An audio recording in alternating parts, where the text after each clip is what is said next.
물론 여긴 국민 라디오. 나란히 가지 않아도 우리는 하나. 세상은 힘들게 해도 우리는 조합원.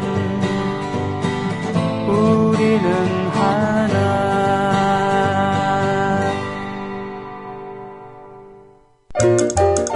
뭐 드시겠습니까? 잠깐만요. 야, 10월달에 신촌에서 뭐 재밌는 거 한다며. 그 개쩐다는 페스티벌. 맞아요. 페스티벌 3. 2014 페스티벌 3.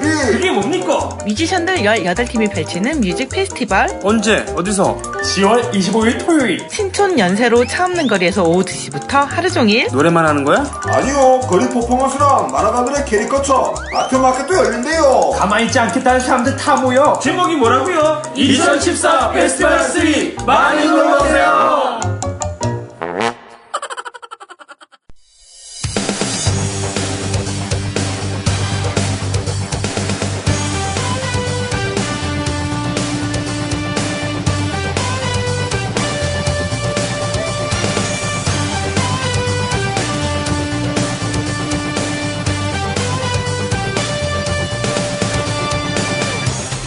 최동호의 스포츠당.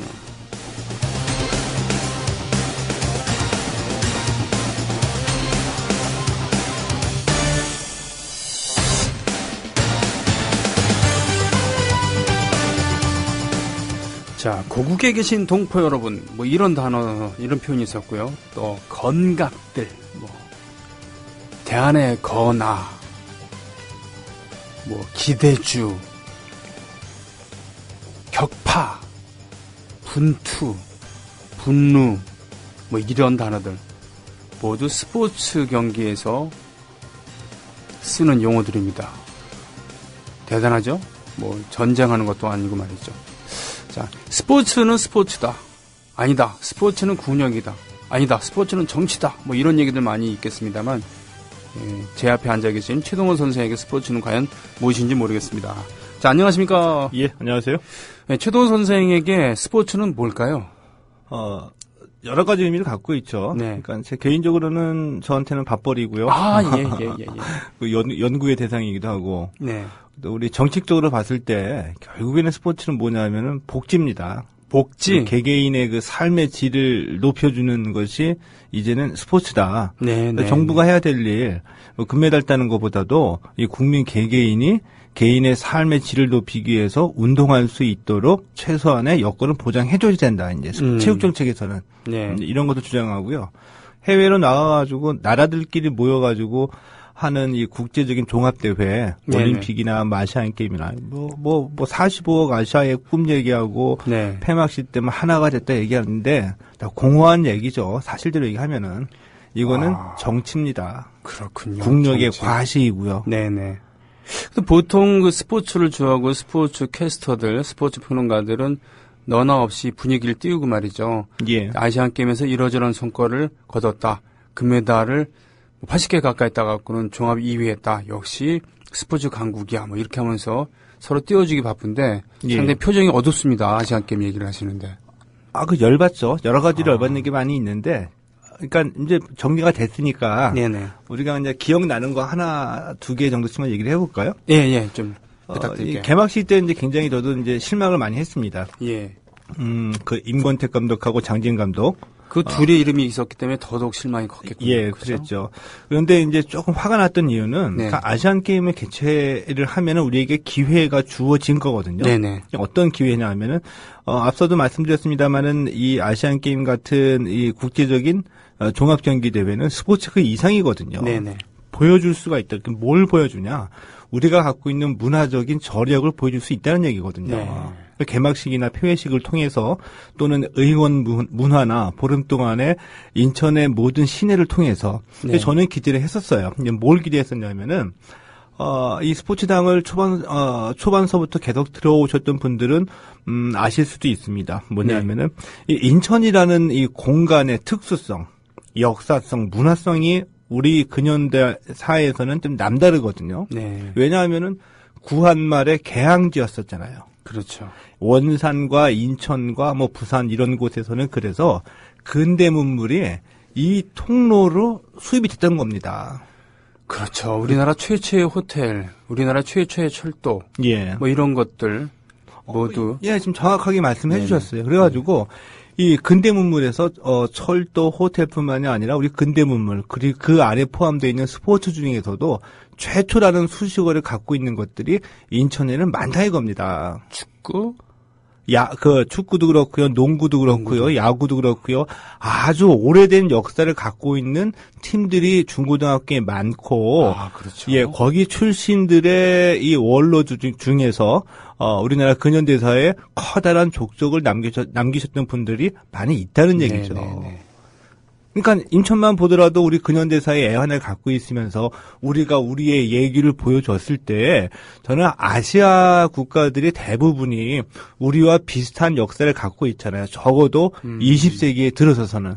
19세기나 20세기에 들어서서는. 그렇죠? 그렇죠. 예전에는 아시아가 피압박이 있었었고. 맞아. 아시아가 상당히 빛나는 시절도 있었습니다만 예. 근대에 들어와서는 근현대에 들어서는 많이 억압당하고 압박당하고 그러면서 강제로 이렇게 문물이 개방이 되는 그런 아픔이 있었죠. 근데 그것을 우리 문화의 형식, 뭐 우리가 갖고 있는 문화, 이 전통 문화 있죠. 뭐 그 춤이나 아니면 음악이나 이런 형식을 통해서 그러한 역사랑 문화를 보여줬을 때 저는 적어도 아시아 사람들은 아마 많은 공감을 할 수 있을 거라고 저는 생각했었거든요. 그랬더니 젠장 그냥 그 한류 배우들 와가지고 세워놓고 뭐 그냥 공연으로 가버리고. 그래서 저는 개막식에서 처음 본 게 있었어요. 예. 뭐냐면은 개막식이 진행되는 동안에 재미가 없고 메시지가 없으니까 사람들이 일어서 떠나갔죠. 개막식 도중에. 아이고. 그래서 아마 유심히 보신 분들은 개막식 도중에 그 스탠드의 자리가 점점 비어가는 것을 보셨습니다. 저 이런 장면 처음 봤습니다. 참 슬픈 일이죠. 예. 누구나가 그 개막식 장면을 보고 싶어서 오히려 사람들이 더 모여들어야 되는데 폐막식은 좀 나았나요? 폐막식은 그나마 조금 나았고요. 폐막식은 폐막식 자체에 신경 쓸 겨를이 없었죠. 왜냐하면은 북한의 3인방이 와가지고 마지막에 극적인 만정 카드가 있었습니다. 이분들은 쇼를 알아요. 북은 그죠? 그러니까 대단하죠. 예상하지 못한 시점에서 예상하지 못한 시간과 장소를 선택해가지고 극적인 반전 효과를 높이는 이 외교 전술은 진짜 탁월합니다. 예. 임권택 감독, 장진 감독이 배워야 돼요. 이분들이 계셔갖고 기대를 많이 했었는데. 근데 왜 제가 이제 그런 졸작이 나왔냐. 이면 스포츠에 볼 때마다 저는, 이런 걸 많이 느끼는데, 스포츠에 관해서는 우리나라의 웬만한 분들은 다 전문가고 다 잘 알고 계십니다. 그러니까 뭐 공무원들이나 아니면은 뭐 이런 분들도 개막식 우리가 뭐 누구한테 맡겨 하면은 돼. 이렇게 해서 이제 실수가 나오는 건데 뭐냐면은 스포츠 이벤트에 대한 진지한 고민이 없었던 거예요. 무엇을 보여줄 것이냐. 이번에 아시안 게임을 통해서 우리가 던질 메시지는 무엇이냐. 그러니까 45억의 꿈 뭐 이런 잡다한 얘기 빼버리고 그 속에서 담아낼 수 있는 것이 무엇인지 철학적 깊이하고 이 아시안 게임에 대한 근본적인 문제, 사고가 없었다는 거였었죠. 제가 봤을 때는 진정 아시아인과 함께 더불어서 기뻐한다기보다는 아시아인들에게 우리 이렇게 잘났어. 보여주고 싶었던 거죠. 그 잘난 것도 가장 뭡니까? 즉자적인 대중 문화를 통해서 우리 이렇게 잘난 사람들이야. 라고 보여준 것. 이게 이제 패착이 아닌가 싶습니다. 패착했었죠. 그러니까 철학의 빈곤. 근데 이러다 보니까 지금 이제 다 아시안 게임이 폐막하고 난 뒤에 이제 빚잔치만 하게 생겼죠. 오늘 나온 기사 보니까 한겨레인가 어디에서 아주 일목요연하게 요약을 잘 했던데요. 현재 인천시가 갖고 있는 부채가 현재 이 시각 현재 기준으로 13조 원입니다. 13조 원. 인천시가 갖고 있는 부채가 빚을 13조를 넣었다는 거예요? 그러니까 아시안 게임뿐만이 아니라 인천시가 대형 사업들을 많이 벌였었죠. 부동산 개발. 여기에 이제 아시안 게임도 한 몫을 한 거였었고요. 이게 얼만큼이나 많은 숫자인지 우리가 감이 안 오잖아요. 그래서 이제 비교컨대 인천시 시 예산의 현재 38.5%입니다. 13조 원이. 근데 이게 문제가 뭐냐면은 지자체의 시 예산의 그 부채 비율이 40%를 넘어서게 되면은 중앙 정부가 재정 위기 단체로 지정을 하게 돼요. 간당간당하네요. 예. 재정 위기 단체로 지정한다는 것이 의미하는 바는 너희들은 이제 인천시는 독자적인 경영 능력이 없기 때문에 우리의 통제를 받아라. 그러니까 시의 자치적인 재정 운영권을 통제받는다는 얘기입니다. 그렇군요. 그러니까 인천시에서도 위기감을 갖고 있겠죠. 살림 잘못한 사람한테 이제부터는 내가 경제권을 행사할 거야. 예, 라는 거랑 똑같아요. 그렇죠. 그죠? 예. 또 인천시도 이제 위기감을 갖고 긴축 재정이랑 비상 경영에 들어갔습니다. 그러니까 이 아시안 게임이 10월 4일에 끝났죠. 네. 금요일인데 토일 지나고 6일 월요일 오늘서부터네. 오늘부터 아이고. 비상 경영에 들어가지고 긴축을 하게 되는데 근데 우리 시에서 예산 자를 때 제일 먼저 뭐부터 자를까요? 저는 문화하는 사람이기 때문에 예. 보통 건 문화예산이랑 또 그쵸. 복지예산 이런 거부터 이제 그런 것부터 잘 나갑니다. 그래서 인천 시민들의 생활에 직접적으로 영향을 끼칠 수 있는 것들, 그러니까 버스 준 공영제 실시한다고 했는데 네. 이거 예산 삭감하고요. 또 출산 장려금 이거 삭감하고요. 초등학교 무상급식 예산 이거 삭감하고요. 이렇게 들어가게 됐습니다. 가장 만만한 것부터 자르는데 그 만만한 게 예, 그게 이제 드러나진 않습니다만 그게 참 우리를 접착제처럼 말이죠. 예. 접착제처럼 우리 공동체를 이어주는 그런 역할을 하는 건데 그걸 결국 그거부터 자르게 되었군요. 그러니까 큰 잔치 치르고서는 지금 폐가 망신하게 됐다는 그런 겁니다. 예. 근데 결국에는 우리가 보통 이제 올림픽을 얘기할 때 올림픽 특수 이런 얘기를 많이 하잖아요. 네네. 근데 끝나고 보면 대부분 다 이 특수가 아니라 올림픽 재앙이었었는데 경제 효과 18조 원 내다보고 출발한 인천 아시안게임 끝나고 보니까 아시안게임 특수가 아니라 아시안게임 재앙. 결국은 몇몇 이름 내기 좋아하는 사람들과 예. 그리고 몇몇 토건업자들, 그 관계자들, 그리고 그 시 정부라고 하나요? 시 공무원들, 예. 결탁한 사람들, 이 사람들만 뒤에서 슬쩍 웃고 이 부담은 인천 인구를 만약에 130만으로 친다 그러면 1인당 100만 원씩의 부채입니다. 그렇죠? 예. 예. 이게 이제 1조 3천억인데 이렇게 된 결과가 나왔다는. 그러고는 좋은 얘기도 못 듣고 말이에요. 예. 네. 근데 우리가 분명히 한 가지 생각을 해볼 것은 그럼에도 불구하고 2조 5천억 원의 예산은 분명히 들어갔죠. 네. 2조 5천억 원의 현금은 들어간 겁니다. 네. 이 돈을 누군가의 주머니에 들어갔다는 얘기죠. 그렇군요. 그렇죠. 이 돈은.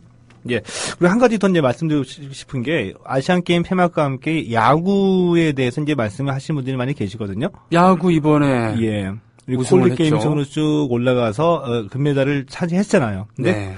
골드 게임 승으로 연달아 올라갔던 것이 또 야구 대표팀의 발목을 잡았습니다. 아, 왜요? 이거 너무 수준 차이 나는 거 아니냐. 아, 그만큼 아시안 게임에 우리가 참가하는 팀들과. 우리가 그만큼 잘한다 이런 거에 양날의 검이라는 얘기군요. 예. 네, 그래서 이제 병역 특례를 너무 쉽게 갖고 가는 것이 아니냐. 그 일본은 왜 사회인 야구팀을 왜 보내느냐. 이제 이런 일본이 사회인 야구팀을 보냈어요? 예, 그렇습니다. 프로야구 팀을 보내지 않았습니다. 아시안 게임 기간 동안에 우리는 프로 선수들이 참가했기 때문에 리그가 중단이 됐죠. 그렇죠. 근데 일본은 리그를 그대로 진행을 했습니다. 아. 이것이 이제 던지는 시사점이 무엇이냐. 그러니까 일본의 야구 팬들, 일본의 국민은 일본 야구 프로리그가 더 재미있고 더 가치 있다고 생각을 한 거겠죠. 아시안 게임 정도는 예.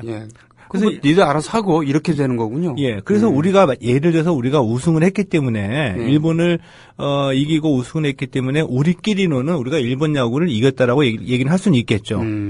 그러나 그것을 우리 밖으로 나갔을 경우에 일본 야구 팬들이 그거를 인정을 하겠느냐? 인정 안 한다는 얘기잖아요. 진정한 야구 팬들, 야구를 좀 아시는 분들 같은 경우는 한국 사람들도 결코 그걸 인정할 수가 없는 것이죠. 예. 그죠? 사회인 야구라고 한다면 우리식으로 따지면은 직장 생활하면서 남는 시간에 그 야구를 하는 그런 동호인들의 모임 아니겠습니까? 예. 그렇게 그러니까 이 보여지는 건데. 아시안 게임을 바라보는 일본 야구 팬들의 시각은 아시안 게임은 그냥 사회인 야구 정도로 보내서 그 성적 그들이 거둔 성적에 만족을 하고 거기서 금메달을 따내면 좋은 거고 금메달을 못 딴다고 하더라도 그것이 일본 야구가 졌다라고는 생각하지 않는다라고 이제 하는 거죠. 그래서 참가에 의의를 두고서 기쁘게 예. 즐기고 오라. 예. 뭐 이 정도.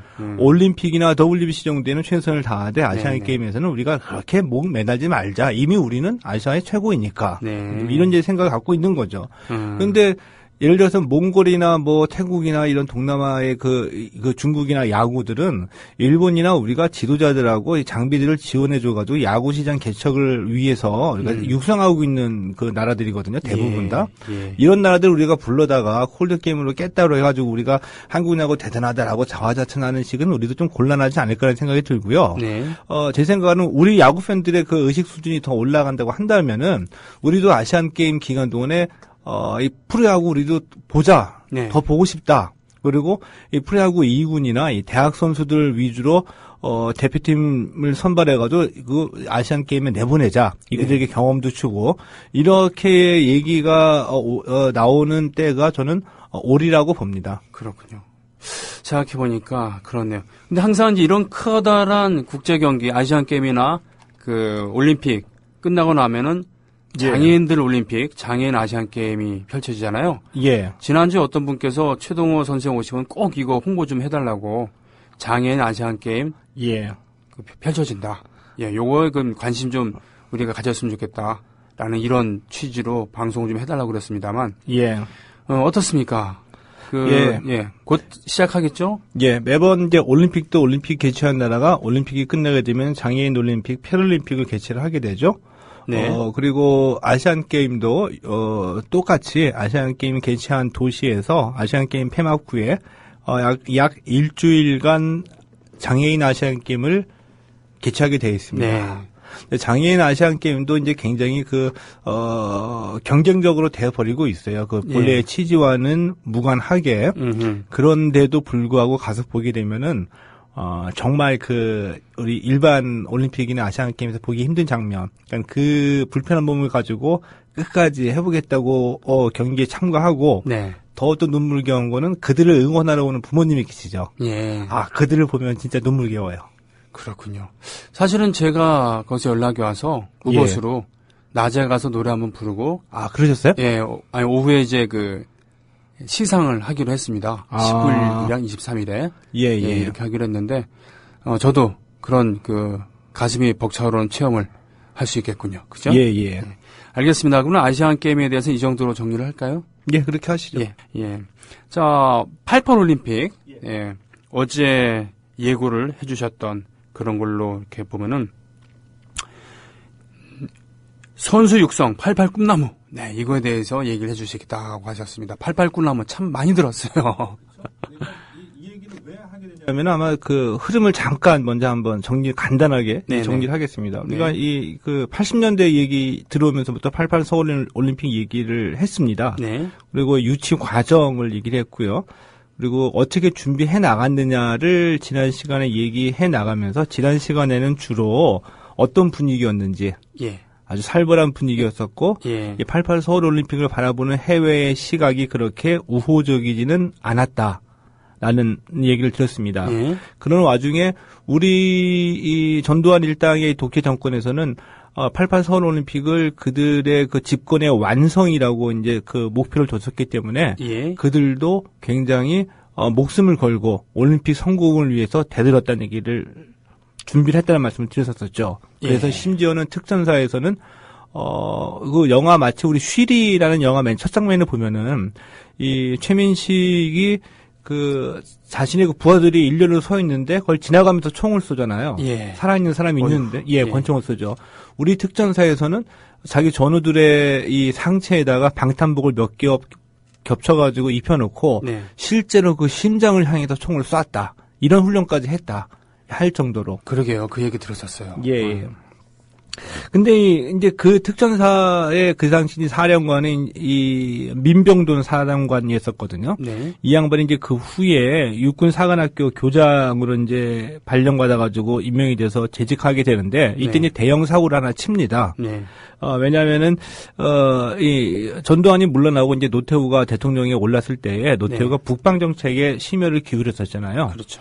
예, 그렇게 되면서 사실 우리가 지금 얘기되고 있는 이 주적 논란의 출발점이 바로 노태우 때였었거든요. 예.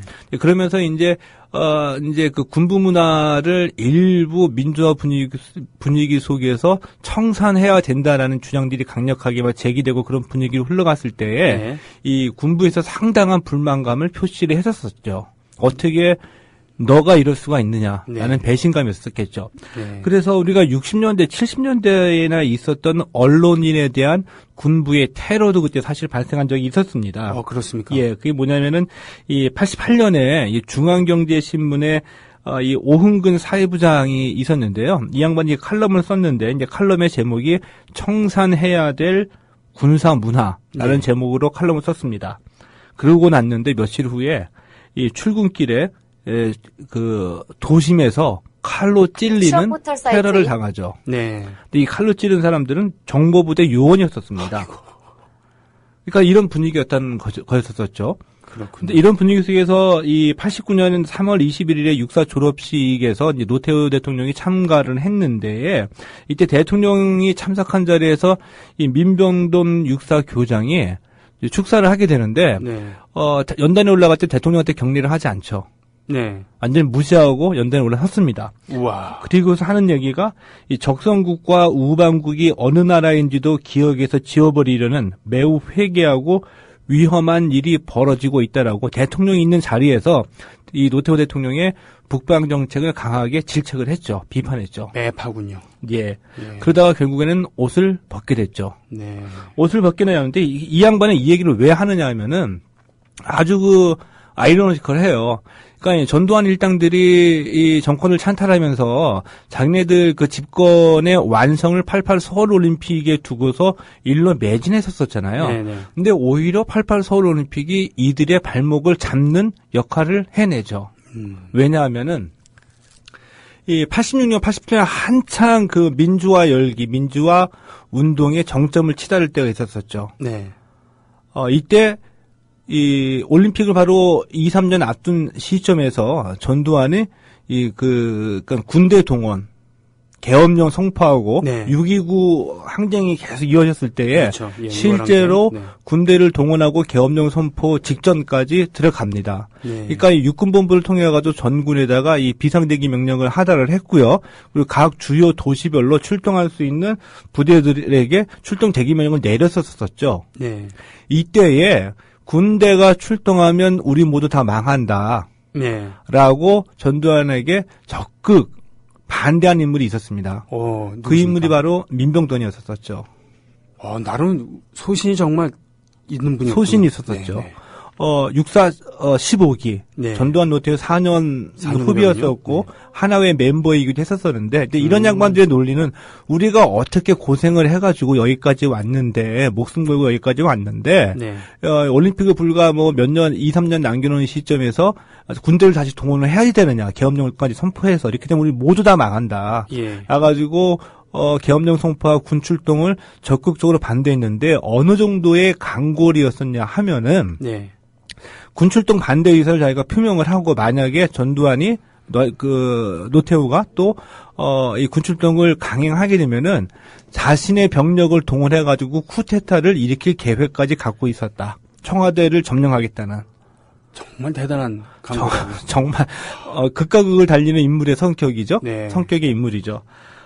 그랬는데 전두환과 노태우가 이 안을 받아들이죠. 전두환이. 왜냐하면 올림픽을 앞두고 군대 출동도 본인에게는 상당한 부담이었으니까요. 그럼요. 예. 그래서 이제 올림픽 개최와 함께 분위기는 우리 한층 우리가 성숙해지면서 이제 그 민주화 열기에 들어가게 되는데 이런 면으로 봤을 때는 올림픽 때문에 그 전두환도 군대를 함부로 출동시키지 못했다는 점에서 보게 되면은 이 88 서울 올림픽이 굉장히 아이러니컬한 역할을 했다라고도 볼 수가 역설적이네요. 있겠죠. 자신의 정권의 기반을 공고히 다지기 위한 커다란 프로젝트였는데 예. 오히려 그거를 통해서 그것 때문에 남의 눈치 보느라고 군대 출동을 할 수 없었던.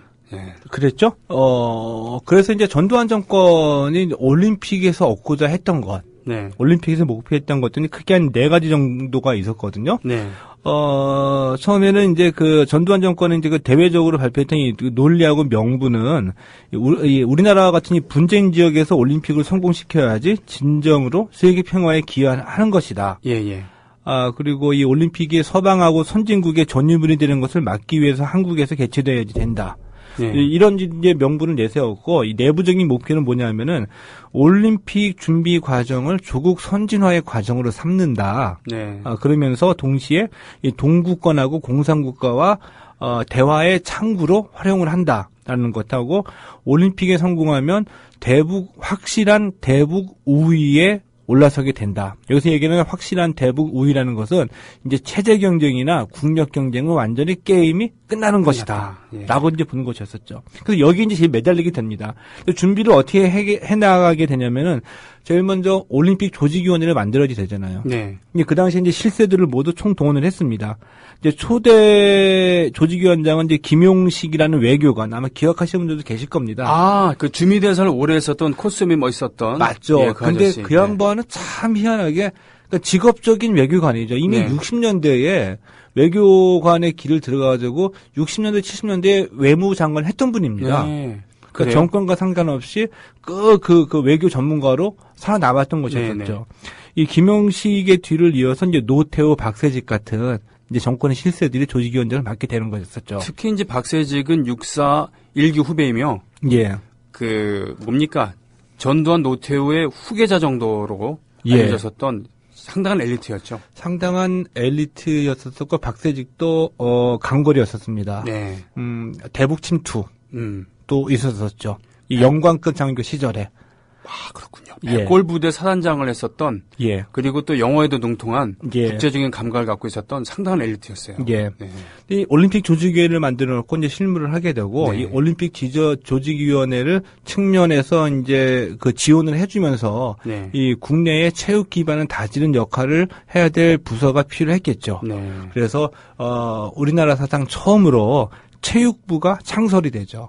맞아요. 아마 체육부. 지금 체육부라고 이렇게 생각하실 분도 있을 텐데 체육부가 있었습니다. 만들어집니다. 맞아요. 이게 그 정권의 성격에 따라서 그런 부서들이 생기고 그랬는데 예를 들면 부흥부 같은 것도 예. 예전에 있었던 있었죠. 거. 예, 예. 그런 거 있었고. 이제 체육부가 언제 만들어지냐면은 82년 3월에 만들어졌거든요. 네. 체육부 초대 장관은 정권의 실세가 맞이 되겠죠. 그렇군요. 올림픽이 지상 과제였으니까. 네. 그럼 노태우가 맡게 되죠. 네, 네.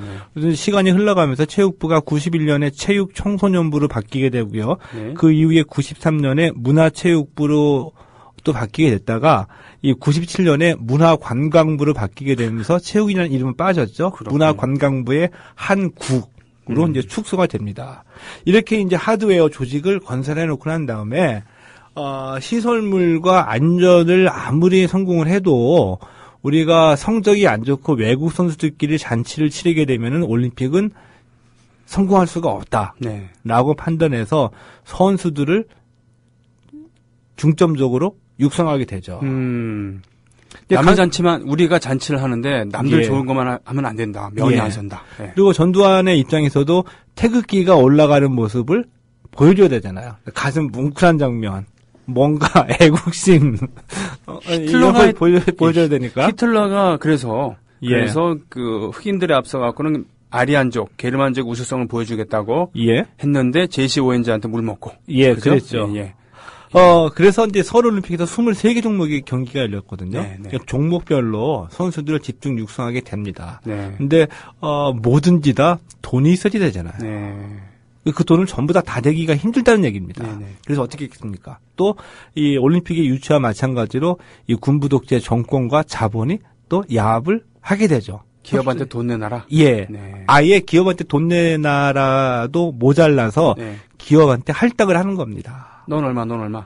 아닙니다. 종목 자체를 너가 어. 육상을 맡아라. 너는 축구를 맡아. 너는 배구를 맡아라. 그래가지고 총책임자로는 일단 이 82년 7월 달에 정주영 현대 회장이 대한체육회장에 취임을 하게 되고요. 네. 종목별 단체를 대기업에 할당을 하게 되죠. 네. 그래서 예를 들어 삼성의 이건희 회장은 레슬링 협회장으로 취임하게 되죠. 레슬링에서 뭐 몇 개를 건져내라라는 청년 목표와 시절에 함께. 뭐 레슬링을 하기도 했었으니까. 예. 그리고 최순영 회장은 신동아 그룹 축구를 맡고요. 네. 우리의 그 MB 현대건설 사장 시절에 있었었는데 이때 네. 수영연맹을 맡게 됩니다. 그렇군요. 그리고 최연석 동아그룹이죠. 네. 이 탁구를 맡았고요. 그 효성의 조성래는 배구 이런 식으로 대기업들에게 종목별 단체장을 맡겨가지고 책임지고 육성을 해라. 그렇군요. 라는 임무를 부여하게 됩니다. 네, 네. 그래가지고 이 실제적인 실무와 그 운영 자금, 선수 육성하는 데 들어가는 돈은 이 기업에게 맡기고요. 그 다음에 이제 국가적으로, 총체적으로 컨트롤 타워가 있어가지고 꿈나무를 육성해야지 되잖아요. 네. 아마 제 나이 또래 분들은 아마 이 88 꿈나무를 아마 지겹게 들었습니다. 너무 지겹게 들어서 우린 패러디도 했죠. 88학번 후배들을 예, 88 꿈나무라 그러면서. 뭐 모든 곳에 다 갖다 붙였죠. 이 88 꿈나무 이런 것들을. 네네. 예. 그래가지고 이제 이 88 올림픽 꿈나무를 어떻게 키워냈냐 하면은 네. 전국의 초중고생 10만 명을 대상으로 해가지고 2차에 걸쳐서 최종적으로 한 5천 명을 확정을 한 겁니다. 10만 명의 운동에 소질이 있는 예. 운동 부위거나 뭐 이들 이런 체력 친구들을. 측정하고 예, 예. 체력 운동 그 능력을 테스트해가지고 최종적으로 5천 명을 확정을 했는데 이 5천 명을 전국의 그 10개 체육계 고등학교하고 대학교하고 시도별로 육상학교를 지정을 했어요. 예를 들면 어느 학교는 뭐 야구, 어느 네. 학교는 축구 이런 네, 식으로 네, 네. 이 학교에다 배정을 다 해버린 거죠.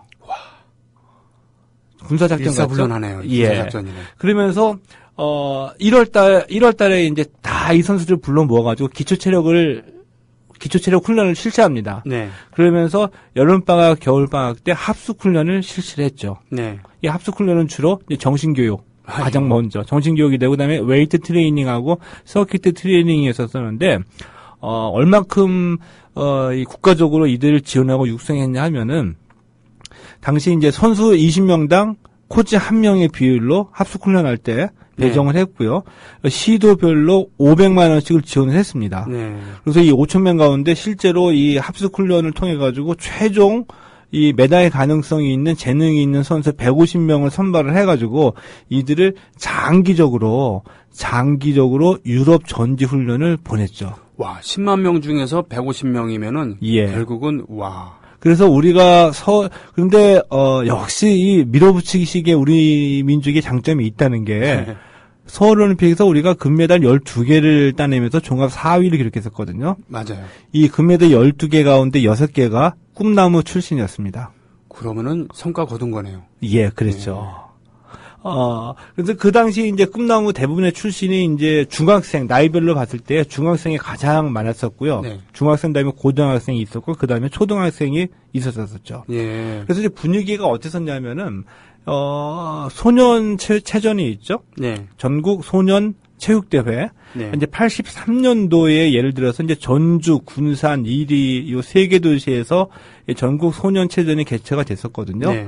1,300여 명 정도가 참가를 했습니다. 예. 예. 근데, 그 당시의 분위기를 잘 보여줍니다. 이 소년체전의 대회 슬로건이 선진 질서, 선진 체전, 선진 조국이었습니다. 그 당시 80년대 분위기 나죠? 애들한테. 예. 그러면서, 이전까지 없었던 제도를 하나 부활을 시키죠. 뭐냐면은 시도별로 예. 이 종합 채점제를 매겨가지고 순위를 매기는 거를 그 전에 이제 어린 청소년들한테 네. 너무 그 경쟁을 강요한다라고 해서 폐지를 했는데 아. 일단 시도별로 경쟁을 시켜야지 이 꿈나무 어린 선수들을 육성하게 되니까 네네. 이 시도대항 종합 채점제를 부활해가지고 2대부터 실시를 하게 되고요. 세계 기록하고 타의 기록을 내게 되면은 이 대통령 표창, 이거. 그리고 이 한국 신기록을 내게 되면 체육부 장관 표창, 대회 신기록을 내게 되면은 이제 대회장을 표창하는데 대회 신기록 이상의 전원 수립자 전원에게는 체육 장학금을 내걸었습니다. 역시 엘리트 체육의 그 기본인 당근. 예? 당근 확실하게 가는 거죠. 네. 그래서 이 당시 분위기를 보면은 아마 제 나이 또래 분들이 한번 되돌아서 보면은 아침에 눈 뜨고 일어나면 이제 88 올림픽을 위해서 뭐 정부에서 어떻게 했다 올림픽 소식이 쭉 나오게 되면서 네. 학교 가서 보면은 저도 이제 제가 다녔던 그 당시 중학교 이런 정도에서 야 누가 어디에 88 뭐 해가지고 선발돼 가지고 어디로 갔다더라 네, 네. 이런 얘기가 계속 흘러나왔던 맞아요. 그런 분위기였었습니다. 그렇군요. 역시 이쯤 되면 이제 사육이라고 볼 수 있겠네요. 육성. 좋게 얘기하고 육성인데 예. 그건 사육에 가깝지 않은가 이런 식입니다. 사육에 가깝죠. 그러니까 군사 정권이 그들의 목표 달성을 위해서 이게 무자비하다라는 표현이 적확하지는 않지만 물불을 가리지 않고 이들을 운동에다 내 몰았다는 점에서 보면은 무자비했다라는 표현도 그렇게 틀리지 않는 얘기이죠. 근데 성과는 거뒀습니다. 네. 그래서 우리가 서울 올림픽에서 4위를 했거든요. 그렇습니다. 금메달 숫자로 예, 4위를 했어요. 금메달 12개에서 4위를 했는데 올림픽에서 4위 하는 날이 언제 다시 올 수 있을까요? 그러게 말이에요. 그렇죠? 예. 근데 그럼 제가 한 퀴즈를 내겠습니다. 서울 올림픽에서 1등한 나라가 어느 나라일까요? 서울 올림픽에서 1등한 나라라면 힌트는 그 이후로 이 나라는 올림픽에서 사라지게 되죠. 소련이겠군요. 소련입니다. 네. 2등한 나라도 그 이후로 사라졌습니다. 혹시 동독? 동독입니다. 그렇군요. 작은 예. 나라였는데 예, 작은 나라였는데 이 나라야말로 정말 엘리트 체육이 모든 걸 걸었던 나라 아니겠습니까? 예. 그 3위가 미국이었거든요. 네. 4위가 어디고 이것을 보면은 그다음 이제 그다음 88년만 하더라도 냉전의 끝자락이었었잖아요. 네, 네. 그러니까 이 사회주의 국가들의 이 국가 체육 네. 이게 나중에 이제 동독도 마찬가지로 통일이 되고 난 뒤에 과거 루마니아나 이 동독 같은 경우에 어린 선수들에게 체조 선수들에게 뭐 성장을 억제하는 호르몬을 투입한다든지 이 약물을 투입했다든지 그 선수들의 사생활을 우리보다 더 네. 그래가지고 선수들의 침실에게까지 도청 장치를 했다는 것이 나중에 다 이제 밝혀지고 했었거든요. 네. 이 정도로 이제 동구권도 국가주의 체육이 매달려가지고 선수들을 육성했다는 거죠. 네. 근데 이 서울 올림픽 때의 특징을 몇 가지만 말씀을 드리면은 네. 태권도가 처음으로 이제 시범 종목으로 때 채택이 됐었거든요.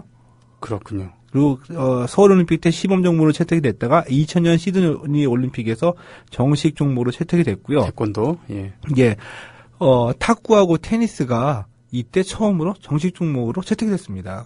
좀 의외죠? 그렇군요. 탁구 그때 우리 메달 따지 않았습니까? 그렇죠. 유남규, 뭐 현정화, 예. 양영자 이런 분들이 기억이 예. 나요. 얼마 그리고- 전에 그 음주 사건으로 예.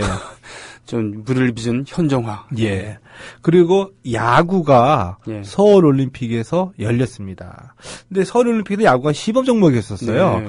근데 서울 올림픽 때 야구가 열렸다는 걸 의외로 모르시는 분들이 많이 계시더라고요. 그렇군요. 시범 종목에서 우리가 그때 4위를 했습니다. 네, 잘했네. 멤버가 좀 궁금하지 않을까요? 멤버가 주로 이제 그 81학번, 82학번 이 정도인데 노찬엽도 거기 있었어요. 기억납니다. 맞습니다. 노찬엽 뛰었습니다. 왜냐하면 그리고 이분이 프로로 갈 수 있었는데 예. 올림픽을 뛰고 예. 가겠다 그러고서는 프로를 늦췄어요. 막은 거죠. 못 가게. 사실은 아무튼 뭐 검객이라는 칭호가 예, 올렸습니다만. 노찬엽. 네. 그리고 조계현, 이강철로 뛰었습니다. 대단한 선수들이었군요. 예, 그 박동희 슈퍼베이비라고 불렸었었죠. 이 박동희 저랑 그리고 동기. 예. 그래요? 예, 학교 동기입니다. 그 송진우, 김동수 이런 멤버들이 뛰었었는데 어마어마하네. 준결승까지 올라갔었어요. 네, 네. 준결승에 올라갔다가 준결승에서 일본에 1대3으로 패해서 네. 3, 4위전으로 밀려났는데 네. 3, 4위전에서 푸에르토리코에게 말도 안 되게 깨져버립니다. 푸에르토리- 0대7로. 푸에르토리코 강국이죠. 예. 네. 0대7로 패하면서 4위에 그쳤죠. 근데 그때 일본이 그때 은메달을 땄어요. 우승은 미국이었습니다. 그랬구나. 근데 그때 일본 대표팀 멤버가 막강하게 있었었는데 우리가 잘 알고 있는 사람들이 많이 포함이 돼 있죠. 예를 들면은 예를 들면 우리가 너무나 잘 알고 있는 사람입니다. 박찬호가 LA 다저스에 건너갔을 때에 일본인 토네이도라는 별명을 그냥 투수가 있었죠. 노모 히데오가 이때 예. 일본 대표팀의 투수로 참가를 했었죠. 네. 그 노모 히데오가 저도 이제 그 박찬호보다는 그 당시에 선배였었잖아요. 네. 그래서 나이가 그렇게 많지 않은 걸로 알고 있었었는데 네. 알고 보니까 68년생이었습니다. 음. 그래서 88 올림픽에 참가하고 올림픽 참가 이후에 90년대 그 긴데스 버팔로에 네. 그 입단하고 난 다음에 94년까지 뛰고 곧바로 이제 LA 다저스로 95년대에 건너간 거였었거든요. 근데 예. 대단했죠. 95년 첫 해에 내셔널리그 신인상을 수상했습니다. 그렇습니다. 노이트 노런도 기록을 하기도 했었고 아무튼 예. 노모 히데오 박찬호보다 5살이 많았군요. 예. 참여했었고 또 어떤 선수가 있었나요? 그리고 또 한 명을 더 얘기하면 그 야구 좋아하시는 분은 이 이름을 알고 있어요. 네. 언제 그 강렬한 인상을 받았냐면은 한일 슈퍼게임 등등을 할 때에 일본의 포수로서 후루타 야스야. 맞습니다. 후루타 야스야 선수. 아주 그 선수 생활 자기 관리가 뛰어나서 선수 생활을 굉장히 오래 했던 선수였었죠. 그리고 야쿠르트의 상징이었고 야쿠르트 감독까지 지냈어요. 선수경 감독이었어요. 맞습니다. 네. 선수경 감독까지 하다가 2008년인가 9년에 은퇴를 했거든요. 네. 근데 이 양반이 후르다 같은 경우에는 외모도 좀 저는 굉장히 좀 젠틀하다는 맞아요. 신사처럼 보이고 이제 느낌을 상당히, 받았었거든요. 좀 지적으로 보였어요. 예. 선수 생활도 굉장히 한 20년 가까이 했으면서 야쿠르트맨으로 남아있는 일본 야구의 포수로서는 레전드라고 할 수도 있죠. 당시 미국 대표팀의 조막선 투수 짐 에버트도 있었죠라고 예. 김아린님께서 올려주셨어요. 그렇군요. 네. 그리고 우리에게 많이 알려지지는 않았는데 여기 또 흑인 영웅이 한 명 탄생을 하죠. 그렇습니까? 서울올림픽에서. 남자 저병 100m에서 이제 금메달리스트가 안소니 네스티라는 선수였거든요. 네. 근데 이 남미의 작은 나라입니다. 이 수리남이라는 나라 출신인데 예. 올림픽 수영 사상 첫 흑인 금메달리스트입니다. 그렇습니까? 예. 오, 이런 경우도 있었군요. 예. 이상하게 흑인들은 수영에서 별 재미를 못 봤습니다만 이런 경우도 있었군요. 예. 네. 카르스바 시간 괜찮으세요? 예, 이제 마치도록 하겠습니다. 예. 꿈나무 얘기하다가 이렇게 됐습니다만 예. 이렇게 해서 총력전을 통해서 선수를 키운 적도 있었다. 지금 그런 식의 총력전 아시안게임의 야구에서 본 듯한 그런 총력전은 이젠 좀 자제해야 될 때가 아닌가라는 생각을 하게 되는 그런 예. 경우가 그리고 됩니다. 다음 시간에는 이 서울올림픽이 남긴 유산과 네. 이 그늘, 그늘. 서울올림픽의 그늘을 말씀드리도록 하겠습니다. 알겠습니다. 최동호의 스포츠당 오늘 마치겠습니다. 오늘도 스포츠를 통해서 오늘을 살아가는 우리에게 이러저러한 생각을 하게 만드는 그런 시간이었어요. 고맙습니다. 예, 고맙습니다.